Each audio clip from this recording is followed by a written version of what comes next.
Bonjour à tous, je suis Anissa. Aujourd'hui, nous allons présenter le webinaire sur les réseaux sociaux, les erreurs courantes à éviter. Alors, donc, nous avons deux invités de marque aujourd'hui que je vais vous présenter tout de suite. Alors, donc WSI. Donc, il y a 25 ans, WSI a été créé au Canada alors qu'Internet n'était pas aussi développé qu'aujourd'hui. Google et Facebook n'existaient pas. Et WSI a été créé pour aider les agences comme la vôtre à améliorer leur marketing. Aujourd'hui, WSI est un grand réseau international qui compte plus de 800 agences et qui est présent dans plus de 800 pays, dans plus de 80 pays, pardon. Alors, donc chez WSI, nous vous aidons à développer votre marque, gagner de plus en plus de prospects et développer vos ventes tout en améliorant votre retour sur investissement.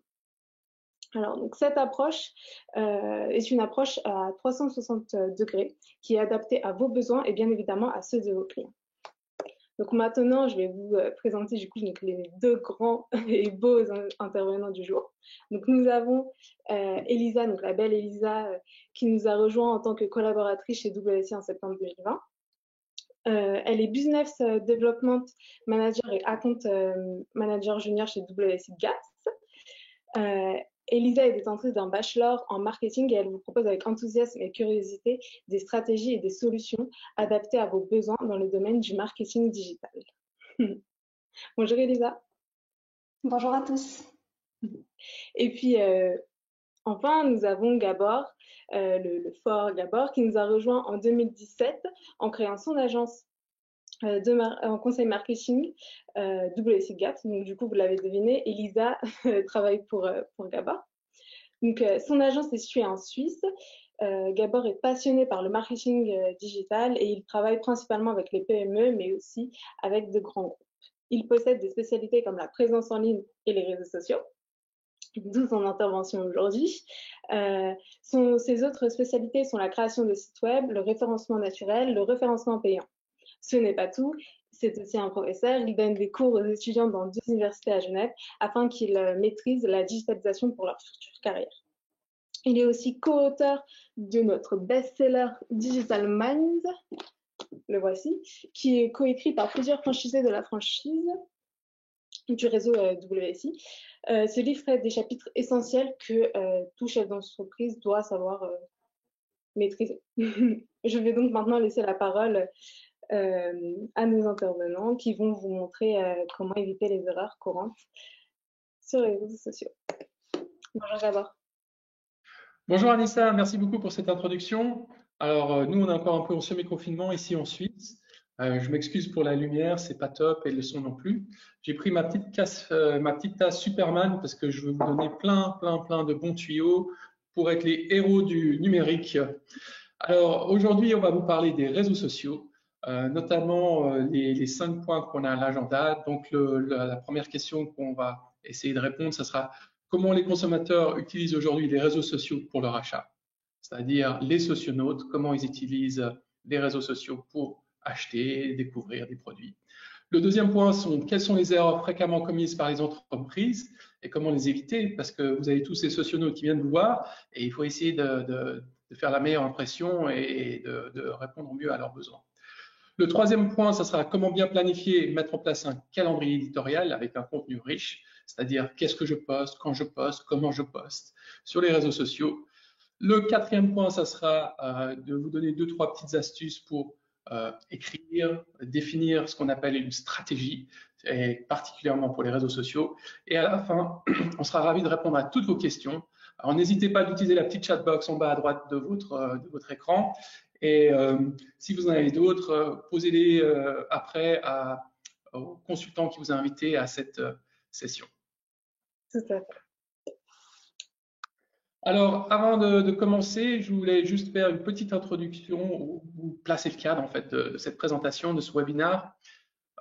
C'est un webinaire qui a été préparé avec notre partenaire qui s'appelle Promo République. Promo République est un outil pour publier sur les réseaux sociaux, pour analyser son contenu.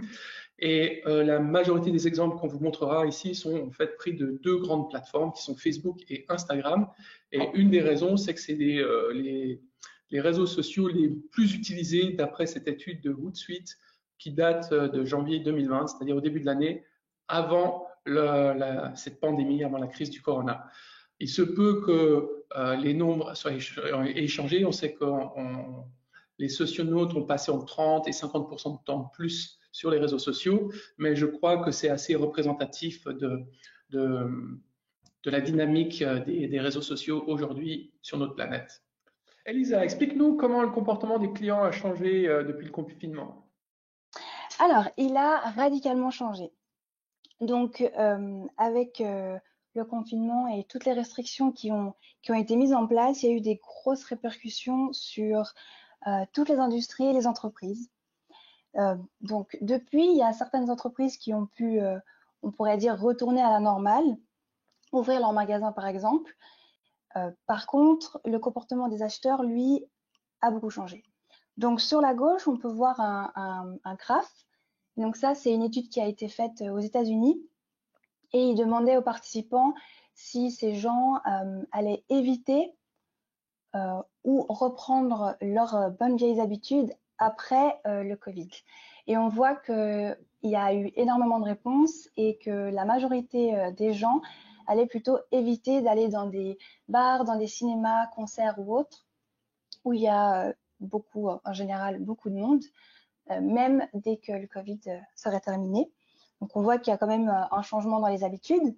Ensuite, si on retourne en Suisse, il y a 34% des personnes interrogées qui envisagent de réduire de manière durable leurs habitudes d'achat en magasin et de les accroître en revanche sur Internet. Donc, il faut vraiment s'assurer que vous ayez une présence digitale, un bon site d'e-commerce et surtout que vous vous connectiez avec vos potentiels clients. Donc, pour vous donner juste un petit chiffre, un petit exemple, donc Zalando, donc le fameux prêt-à-porter sur Internet, ils ont augmenté leur chiffre d'affaires de plus de 27% comparé à l'année précédente. Et puis, entre le mois d'avril et juin, ils ont eu une augmentation de plus de 32% de la fréquentation sur leur site Internet et plus de 29% des commandes. Donc, on voit qu'il y a une très, très grande hausse en quelques mois. Et en fait, donc, la première chose que les gens font, c'est de chercher. Donc là, il y a au moins 50% des consommateurs qui cherchent les entreprises locales sur les réseaux sociaux.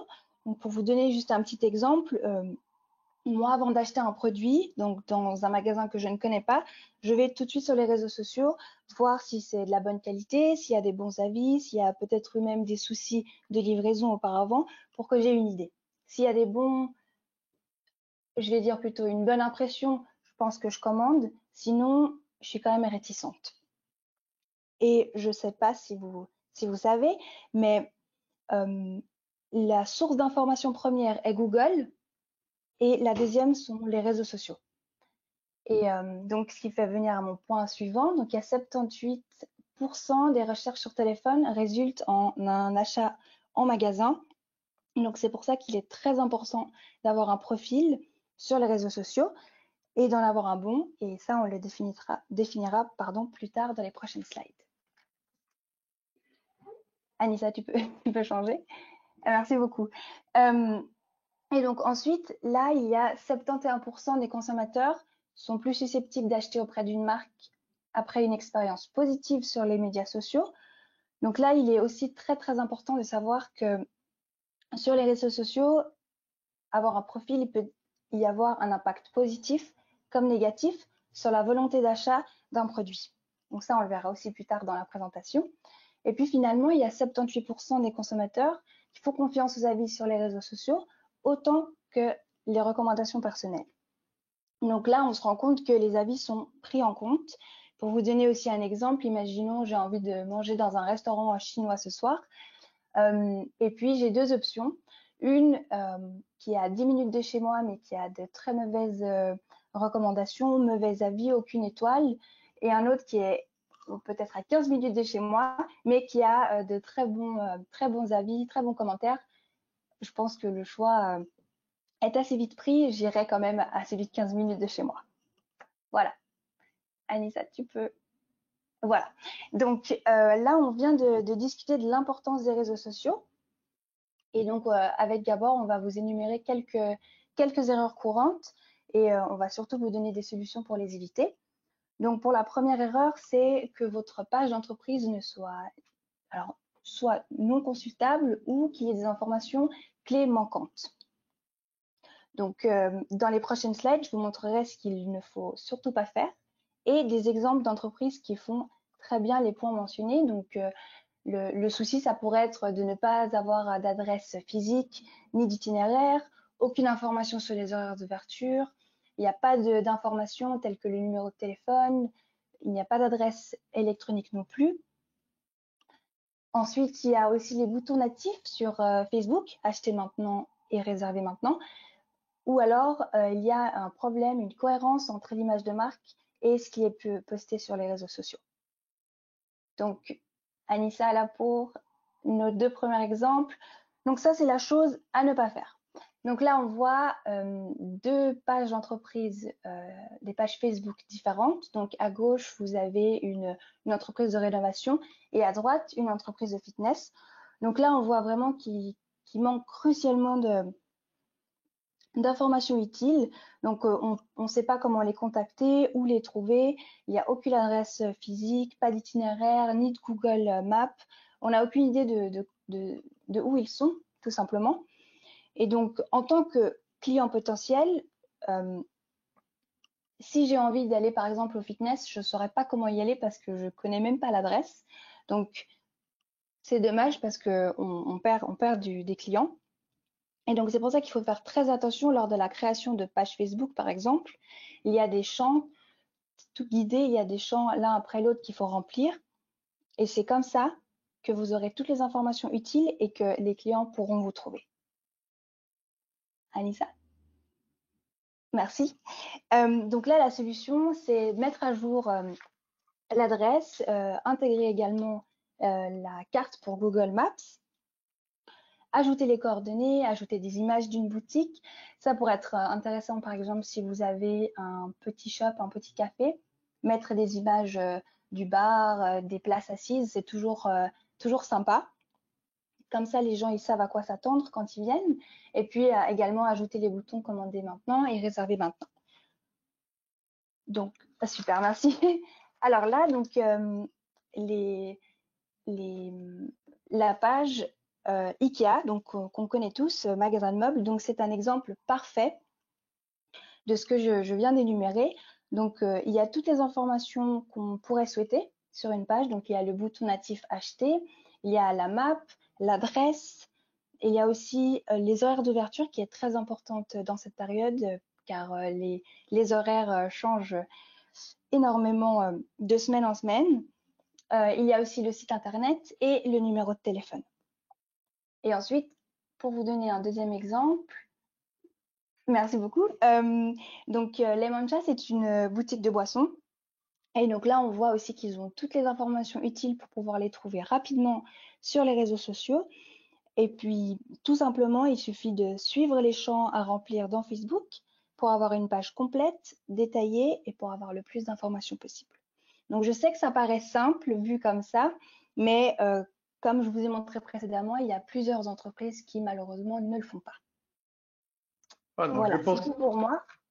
Ouais, c'était très clair, merci. Donc, pour être trouvable sur les réseaux sociaux, mettre le maximum d'informations et essayer de les personnaliser tout en utilisant les fonctions natives. C'est exact? C'est tout bon. D'accord. Le deuxième type d'erreur qu'on voit régulièrement sur les pages d'entreprise, c'est que la page n'est pas rassurante, particulièrement maintenant, ce temps de pandémie, avec ces mesures de confinement, déconfinement, reconfinement, semi-confinement. Je ne sais plus comment les appeler tellement qu'il y a de changements. Il faut essayer de rassurer vos prospects. Bon.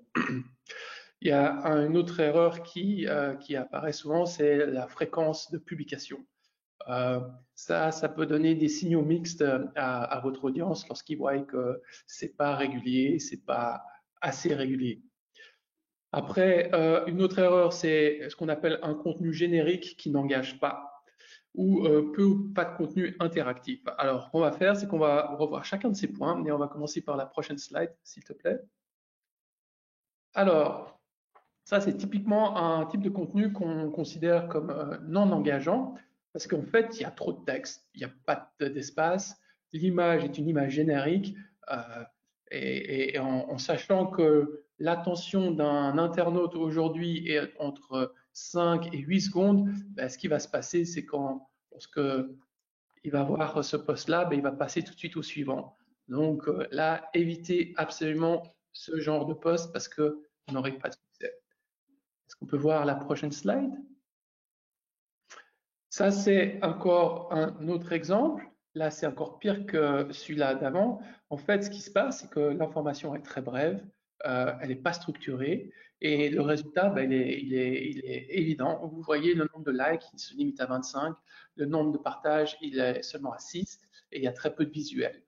Donc, aussi, quelque chose à ne pas faire. Essayez de mettre des posts avec du contenu riche, le structurer, et chaque fois le visuel, parce que vos yeux sont plus attirés par des images que par du texte. Alors, je vous disais, la première erreur, c'était de ne pas rassurer. Là, c'est typiquement un exemple d'une bonne page, et je voulais faire une petite aparté. Vous voyez beaucoup d'exemples en anglais parce qu'ils viennent de notre partenaire qui s'appelle Promo République. C'est un outil pour publier sur les réseaux sociaux. Et n'ayant pas voulu mettre en porte-à-faux certains de mes clients, j'ai préféré reprendre ces exemples. Donc là, vous voyez, c'est la page d'un physio aux États-Unis et avec son slogan, il est très accrocheur, qui dit "We are here for you", nous sommes là pour vous. Le choix est le vôtre. Vous pouvez passer à la clinique, vous pouvez faire des téléconsultations depuis la maison. Et restez à jour, visitez-nous régulièrement. Et l'appel à l'action est très clair. Et vous voyez, il y a le bouton bleu, ce bouton natif qui dit appelez-nous. C'est-à-dire qu'on ne veut plus que les gens se déplacent, ils peuvent nous appeler d'abord et ils seront rassurés. Voilà. En ce qui concerne la publication, le calendrier éditorial, la fréquence de publication, ben, il y a une règle très simple, c'est la solution que j'appelle 4-3-2-1. En fait, c'est pour 40% de contenu engageant. Un contenu engageant, ce sont des contenus qui posent des questions, qui demandent à participer à des sondages, qui partagent des citations. Et ce qu'on essaie de faire dans ce cas-là, c'est vraiment d'engager avec votre audience pour leur laisser la parole et voir comment ils réagissent. Et toutes leurs réponses sont des signaux forts ou faibles pour vous. Et surtout, ils donnent ce qu'on appelle cette fameuse preuve sociale, ça vous rend plus populaire. Le 3, c'est pour 30% de contenu promotionnel. Là, le but, c'est pas de matraquer votre audience avec tout le temps des promotions, bien qu'on vient de passer la période du Black Friday, bien que beaucoup d'entreprises ont encore beaucoup de stock à vendre avant la fin de l'année. Mais soyez modérés et faites plutôt un post sur 3, idéalement 30%. Donc, ce sont des offres spéciales, des bons de réduction, etc., etc. Le 2, c'est pour 20%, c'est un contenu éducatif.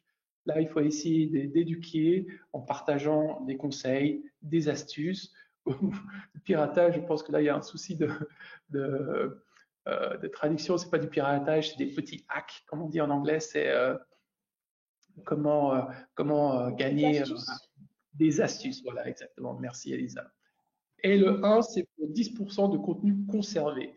Donc, c'est du contenu qu'on partage d'autres experts. Prochaine slide. Alors, en ce qui concerne votre calendrier éditorial, il faut savoir que en fonction des plateformes et en fonction de leurs algorithmes, il y a des périodes, soit des jours ou soit des heures dans la journée, qui attirent plus de socionautes et c'est avec des socionautes qui s'engagent le plus. Donc, d'une manière générale, les statistiques montrent que sur Facebook, c'est généralement le jeudi et le vendredi en début d'après-midi où les gens s'engagent le plus sur les réseaux sociaux. Sur Instagram, c'est plutôt le matin entre 9 et 11 heures. Mon interprétation, c'est plutôt lorsque les gens vont au travail, lorsqu'ils ont un peu de temps, de regarder des images. Et sur LinkedIn, c'est un peu plus compliqué. C'est souvent le mercredi en début de matinée ou à la pause déjeuner, le jeudi en matinée ou l'après-midi, en début d'après-midi, ou le vendredi en début de matinée. Donc ça, c'est des horaires génériques, c'est ce qu'on appelle du peak time, mais la meilleure chose, c'est que vous devez surveiller vos statistiques, et je vous montre comment le faire par la suite, pour voir quand votre audience, c'est-à-dire votre base de fans, vos followers, viennent regarder votre page entreprise. Prochaine slide. Un autre point important pour justement structurer vos posts, c'est d'utiliser des emojis. Comme on dit, une image vaut 1000 mots, et les emojis, ce sont des images, et ce sont des images qui font généralement, qui essaient d'amener une partie émotionnelle. Donc, un premier avantage des emojis, c'est que ça permet de structurer visuellement votre texte, et d'autre part, ça aussi donne une partie un peu émotionnelle et qui engage. Et l'idée aussi, c'est avec votre visuel d'essayer de faire un format interactif. Donc, vous voyez ici, c'est une vidéo, vous voyez le petit haut-parleur avec la croix, ça veut dire que vous êtes en mode sourdine. Un autre exemple, c'est sur la prochaine diapositive. Là, c'est un post, une publication d'une société de consulting. Et vous voyez, il a travaillé en espaçant, en utilisant des espaces, en mettant des puces, aussi en travaillant avec des majuscules. Il a mis clairement les liens à la fin qui ressortent en bleu et des hashtags, des mots. Et toutes ces informations, ça fait que c'est très facile à lire et ça nous donne envie de lire. D'autre part, il a aussi adapté son post pour les mobiles, comme Elisa nous rappelait en début de présentation, la majorité des posts, la majorité des réseaux sociaux sont consultés depuis un smartphone aujourd'hui. Faites attention à l'image que vous utilisez. Ici, vous voyez, c'est le logo et c'est un logo qui est bien centré et en fonction de la taille de l'écran, il elle ne sera jamais tronquée cette image. Faites attention à ce petit détail. Prochaine, merci. Et ça, c'est un autre choix, un autre exemple d'un bon contenu que je trouve bien. Je suis navré, c'est un post en anglais, mais l'image est assez claire. C'est pour un café. Qui ne voudrait pas en fait un bon de réduction pour un café? Donc là, de nouveau, le texte est assez court, mais structuré en jouant avec des majuscules, en mettant un petit hyperlien, et le visuel est très travaillé. Vous voyez le produit, et vous voyez aussi tout de suite que vous pouvez avoir un bon.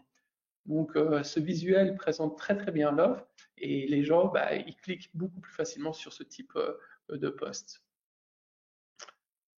Prochaine diapositive. Ça, c'est un exemple d'un contenu éducatif. Donc, je suis navré, mais c'est nouveau un texte en anglais, mais en grand, c'est pour montrer qu'est-ce qui se passe, si c'est bien ou l'avant-après. En fait, c'est un service de consulting qui montre comment vous pouvez générer de la demande, comment vous pouvez traiter la demande dans un restaurant. Donc, l'image du haut montre qu'est-ce qui se passe si c'est pas bien géré, et l'image du bas montre ce qui se passe. Donc, vous voyez, il y a moins de personnes. Donc le test est structuré et le visuel est aussi très intuitif. Et ça, c'était le dernier exemple de contenu, c'est ce qu'on appelle du contenu partagé. C'est généralement, vous prenez un expert et vous repartagez cette information. Là, ce que vous faites, c'est que vous, de nouveau, vous essayez d'avoir une petite introduction pour inviter votre audience à lire avec un lien. Et il faut faire attention à ce lien. Généralement, il ne faut pas prendre le lien entier, il faut essayer de le raccourcir. Voilà. Maintenant, je te repasse la parole, Elisa, pour nous parler du troisième type d'erreur, qui sont ne pas créer de lien avec sa base et son audience. Merci beaucoup. Donc oui, ça c'est une erreur commise et très importante. Donc ici, on doit vraiment souligner que l'essence même des réseaux sociaux, c'est la communication. Donc rappelez-vous qu'une personne est enclin à acheter chez vous si cette personne a eu une expérience positive. Donc, par exemple, ne pas répondre aux commentaires, ne pas répondre aux avis ou ignorer vos messages, ça va faire l'effet inverse. Donc, la personne aura une expérience négative. Donc, c'est vraiment pas le but. Donc, par exemple, si quelqu'un vous envoie un message direct, il faut prendre le temps de répondre car la personne se sentira valorisée et écoutée et donc il y aura un impact positif. Il faut également prendre le temps de répondre aux commentaires, aux avis et aux questions sur vos pages. Les questions ou commentaires, ça peut être très bien à propos des prix ou un conseil, information sur la livraison ou autre. Donc le mot de la fin, c'est vraiment prenez le temps de répondre aux commentaires, aux questions, aux messages. Anissa, merci. Donc là, vous pouvez voir donc un exemple d'erreur. Je sais que c'est écrit petit et je sais que c'est aussi en anglais, donc désolée pour ça. Mais on voit qu'il n'y a aucune interaction. Donc on voit qu'il n'y a pas de réponse aux commentaires, il n'y a pas non plus de mention j'aime aux commentaires ou aux questions. Donc on voit vraiment que c'est pas super. Et on voit aussi sur la gauche qu'il y a seulement 3 étoiles sur 5. Donc, je pense qu'il y a quand même de la place pour un petit peu améliorer ceci. Donc, un deuxième, oui, Je disais clairement, il y a du potentiel. potentiel, voilà. Oui, c'est le mot que je cherchais. Merci. Donc, Anissa, est-ce que tu peux mettre la prochaine? Voilà, donc ça, c'est un autre exemple. Donc là, on voit qu'il n'y a aucune recommandation, aucun avis. Donc, en tant que client potentiel, j'ai pas réellement confiance. Donc, ce qui pourrait être bien de faire, c'est même si vous venez de créer votre page Facebook, vous pouvez toujours demander à vos clients actuels de laisser un petit commentaire pour montrer que vous existez et que vous faites de l'excellent travail. Merci beaucoup. Donc là, en tant que solution, donc c'est vraiment très facile. Il faut prendre quelques minutes de la journée. C'est suffisant pour répondre aux messages, répondre aux avis, donc positifs comme négatifs. Donc si vous recevez un commentaire positif sur votre page, les remercier du temps qu'ils ont pris pour écrire ce commentaire. Et surtout, s'il est négatif, c'est tout aussi important d'y répondre parce que ça montre la qualité de votre service à la clientèle.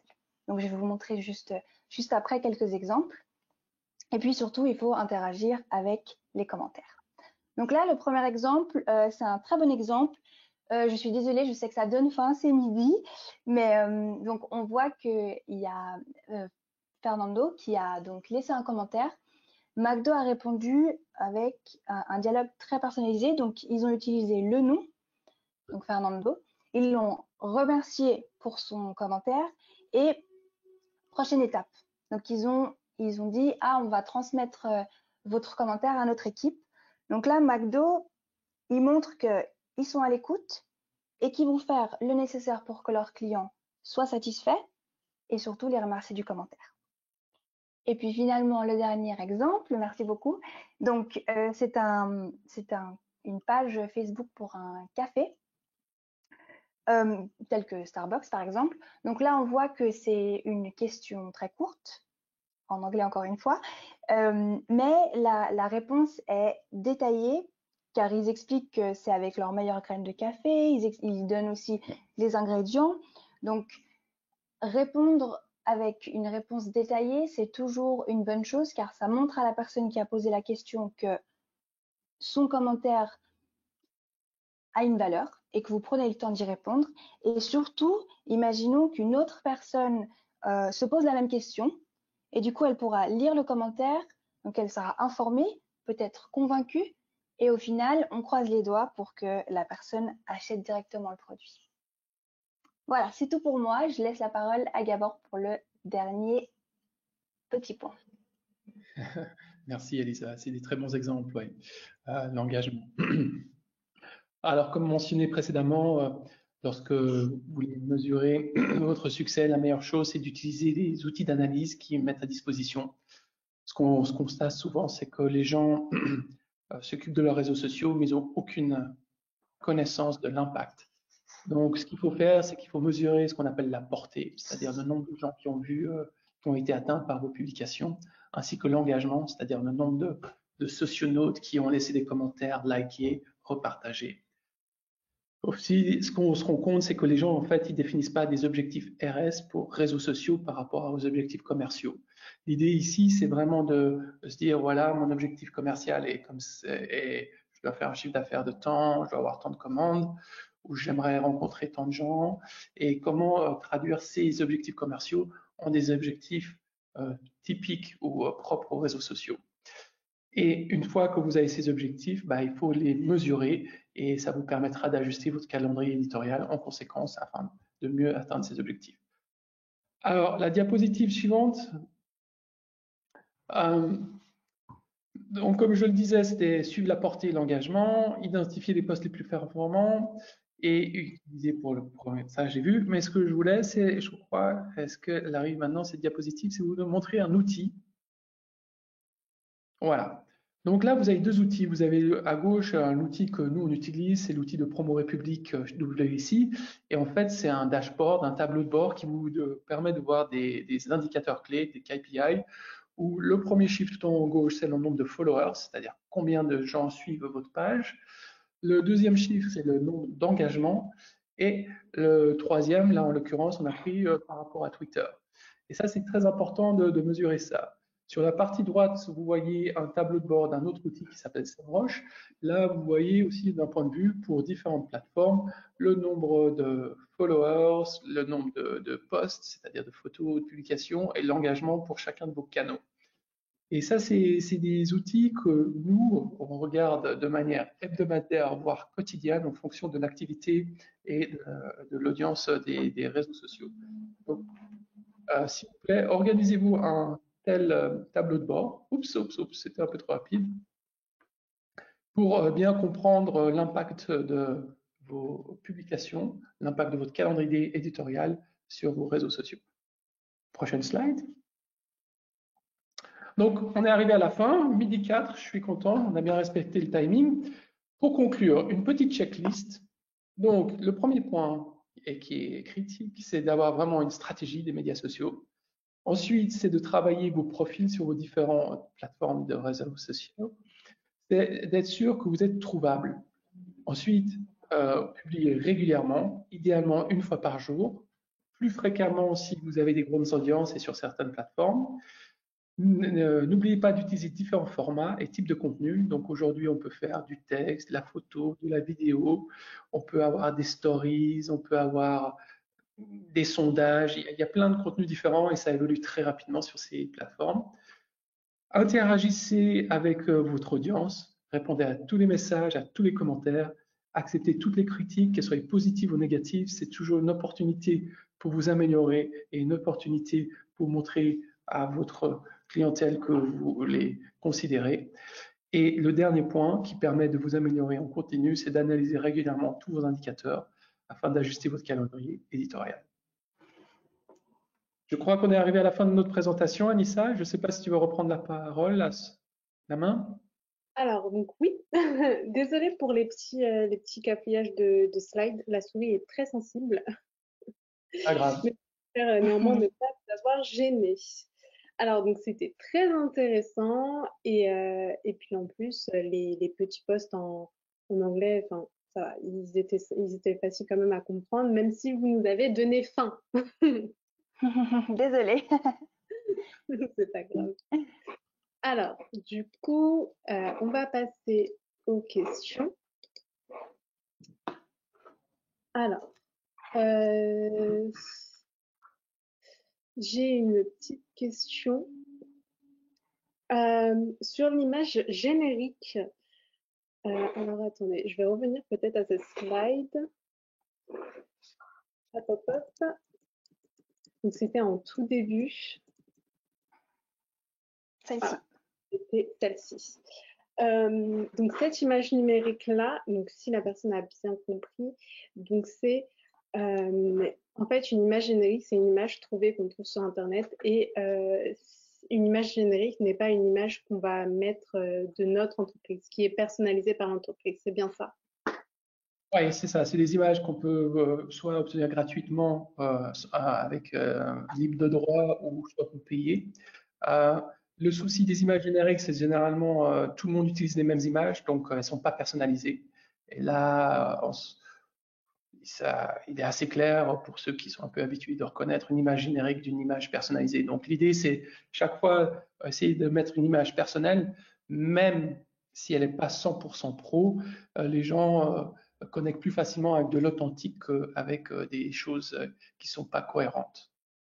D'accord, mais en tout cas, il vaut mieux mettre une image qui n'est pas tellement, entre guillemets, professionnelle à 200%, plutôt que ne rien mettre du tout. Oui, mieux vaut avoir un visuel que pas de visuel. Je suis d'accord avec ce point-là. Ouais.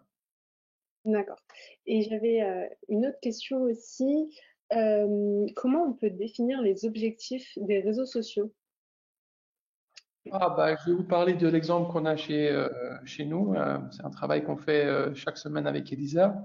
Nous, nos objectifs, c'est assez facile. C'est qu'on voudrait avoir plus de leads, c'est-à-dire de plus de gens qui viennent sur nos réseaux sociaux et qui disent Gabor, Elisa, j'aimerais bien que vous me donniez des conseils pour refaire mon site web, ou j'aimerais maintenant faire du click and collect, ou est-ce que vous pouvez m'aider à booster ma page Facebook, ou comment je peux mieux me positionner sur Google.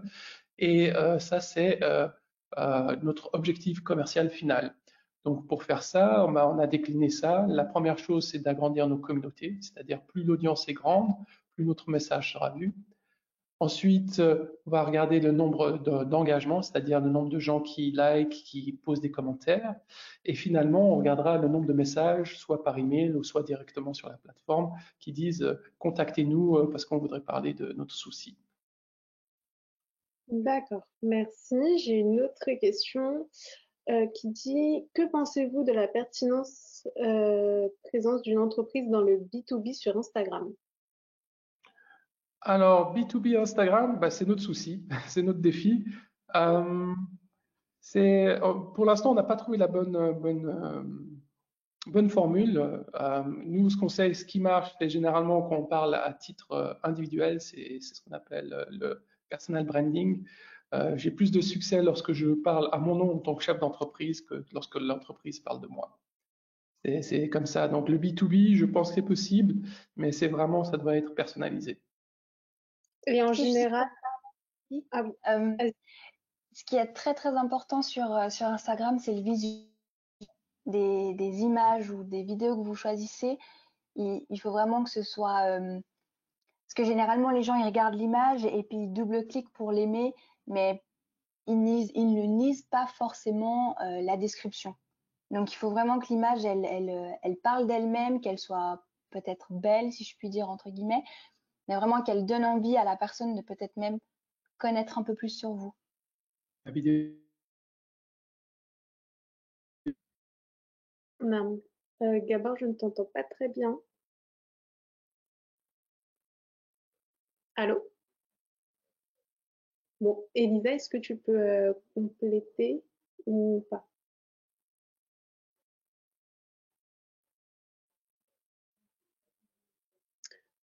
Bon. Alors, donc, je suis désolée de ce petit souci technique. Alors, donc, néanmoins, j'ai d'autres questions. Est-ce que vous m'entendez, Gabor et Ouais, je t'entends maintenant. Je me demandais. Ah oui, maintenant oui, j'ai eu un petit bug. Ouais. Alors, du coup, est-ce que Gabor, tu souhaitais rajouter quelque chose, c'est ça, à la question? Non, je crois qu'elle a bien répondu. Je D'accord. suis tout à fait en ligne avec Elissa. Ok. J'ai une autre question, toujours sur Instagram.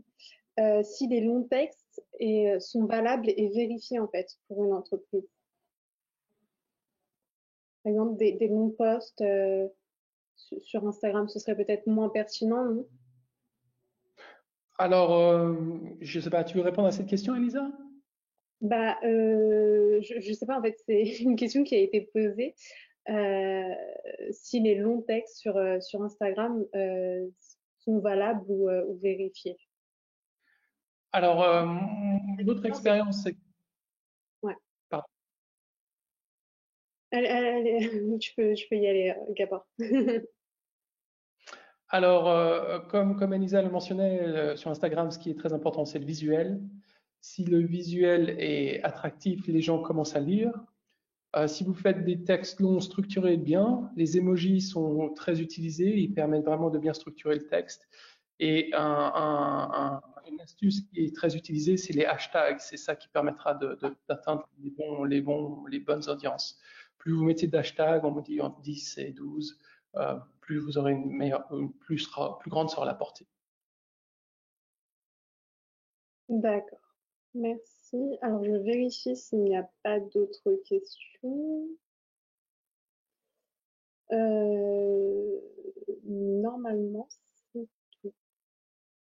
Ah non, j'ai une autre question.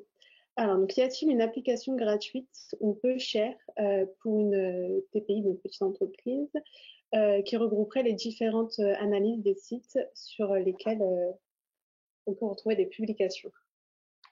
Alors oui, il y a plein d'outils comme Hootsuite, la statistique que je vous ai montré au début de prestation.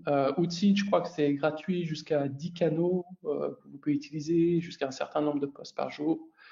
Donc si vous avez une petite utilisation pour publier sur les réseaux sociaux, vous n'avez pas beaucoup de pages, vous pouvez aller sur Hootsuite, Buffer, il y a plein de programmes freemium qui donnent leurs services de manière limitée pour une certaine période de temps. Donc, pour commencer, je vous aiguillerai soit vers Buffer ou Hootsuite pour aussi bénéficier de leur analytics. D'accord.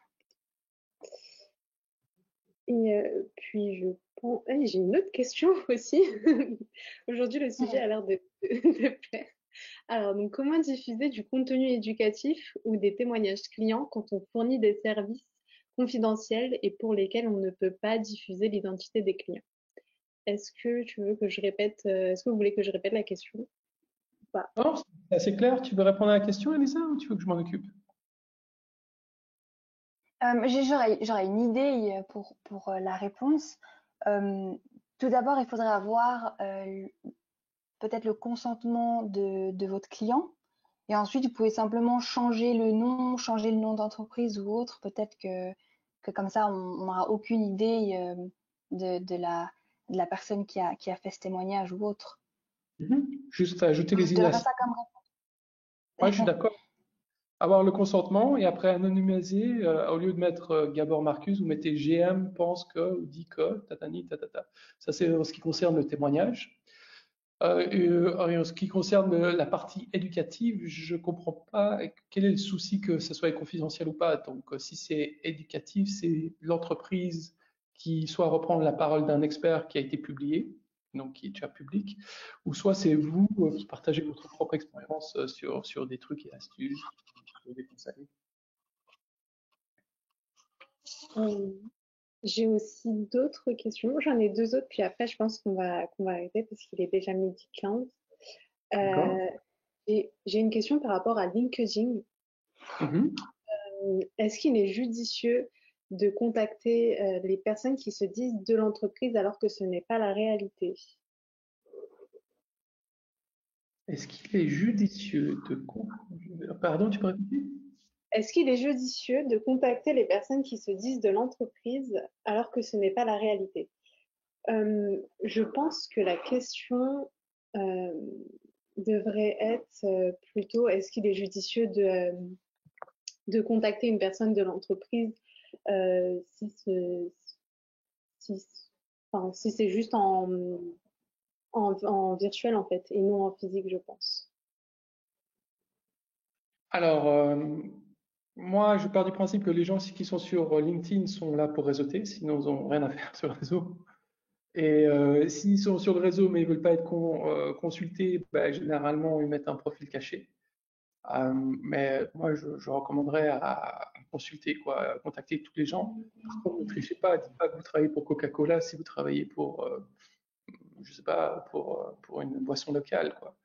Il faut pas abuser de la confiance des gens, mais non, je verrais pas aucun souci de contacter des gens au nom d'une entreprise. Et j'ai une autre question. Que pensez-vous de la synchronisation Facebook-Instagram? À quel niveau de la synchronisation? Au niveau des stories, au niveau des posts? Tu veux répondre à la question, Elisa? À moi? Non, Euh, Elisa. c'est pas moi qui me... Ah, Ah, Elisa. c'est vrai que nos Spécialiste. prénoms se ressemblent. Euh, alors, en tout cas, personnellement, pour les stories, je trouve ça super pratique parce que du coup, je fais d'abord ma story sur Instagram et je clique simplement sur un bouton et ça diffuse donc sur et Instagram et sur Facebook. Donc, ça me fait gagner un petit peu de temps. Par contre, il faut faire attention, en tout cas pour les stories. Par exemple, si vous voulez mettre un URL, sur Instagram, vous pouvez mettre dans votre profil, comme on dit souvent, un link in bio. Par contre, il n'y a pas cette option dans Facebook. Donc, si vous mettez ce petit détail sur votre story Instagram, sachez qu'il n'y aura pas de lien dans votre bio sur Facebook. Donc, il faudrait faire attention à ça. Mais si vous voulez simplement poster une photo, euh, franchement, moi, je trouve ça super. Ça me fait gagner du temps et c'est rapidement fait.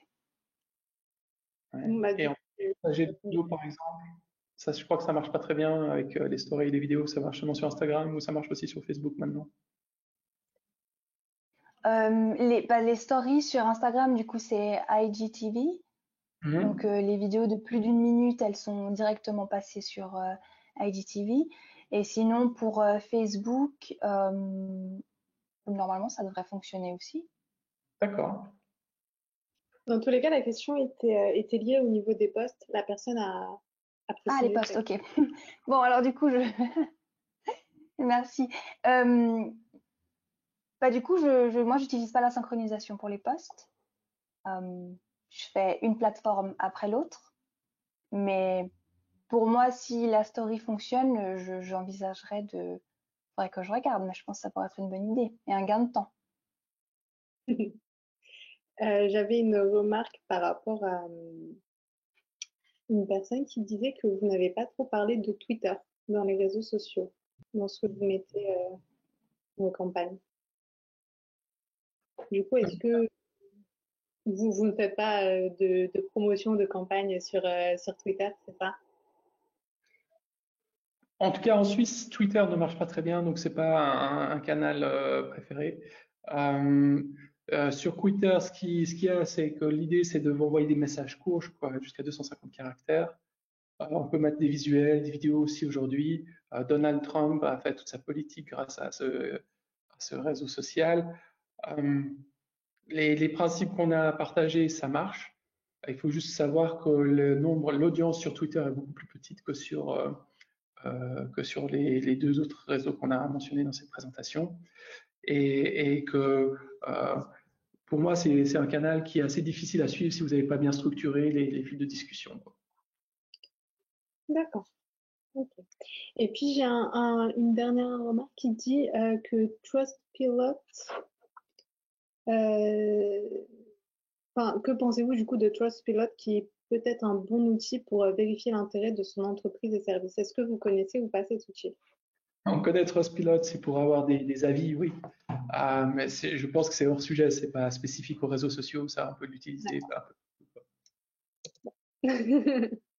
Bah, merci du coup de votre présentation et merci à vous pour vos questions et votre remarque. On a fait un petit échange, c'était sympa. On a eu beaucoup de questions. Donc, je vous remercie beaucoup et puis bah, vous recevrez du coup tout ce webinaire et cette présentation dans les 24 heures qui suivent. Et puis, je vous dis à la semaine prochaine, le 17, où j'aurai deux intervenants, donc Véronique Dupost et Olivier Alochaud, qui vous présenteront les PPC, les conseils de Google sur les PPC. Je vous Merci remercie. Anissa. Un dernier point que je voulais mentionner, si vous avez d'autres questions, n'hésitez pas de contacter directement la personne, le consultant qui vous a invité. Je suis sûr qu'il aura les réponses à toutes vos questions. C'est ça. Au Merci revoir, beaucoup. bon appétit, à Au revoir, bientôt. bonne journée, bon appétit.